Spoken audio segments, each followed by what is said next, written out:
The number of foreclosures is huge, and federal and state foreclosure moratoriums abound.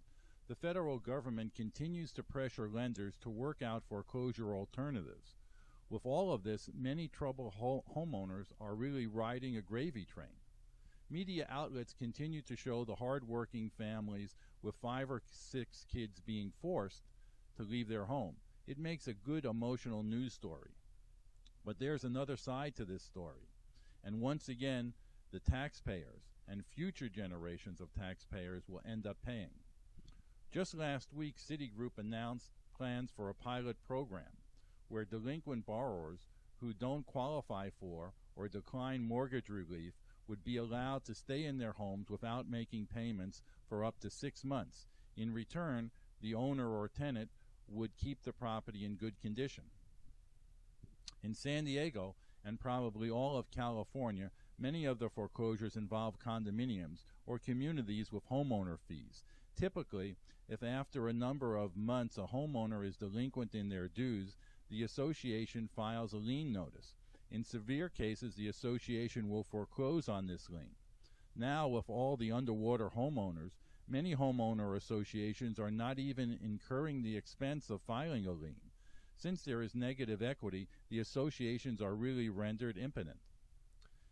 If that's not bad enough, the California legislature, in its infinite wisdom, passed 2 new laws last year that effectively more than doubled the time before a lender can process a foreclosure. If they had added a provision to these moratoriums that they only applied to homeowners who kept up their payments on taxes, insurance, homeowner fees, it wouldn't have been so bad.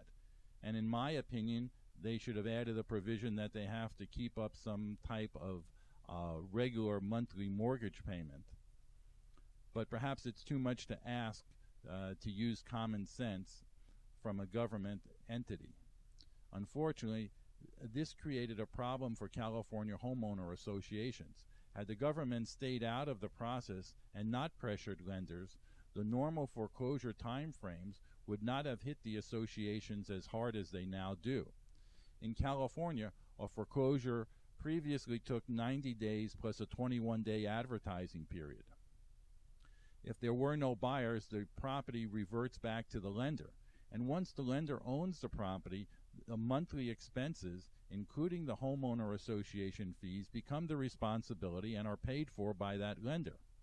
In California and many western states, on a first loan to purchase your principal residence, the lender's only recourse is to take back the property. They are barred by law from other actions against a troubled homeowner. Those actions would include liens, pay garnishments, personal property repossession, etc.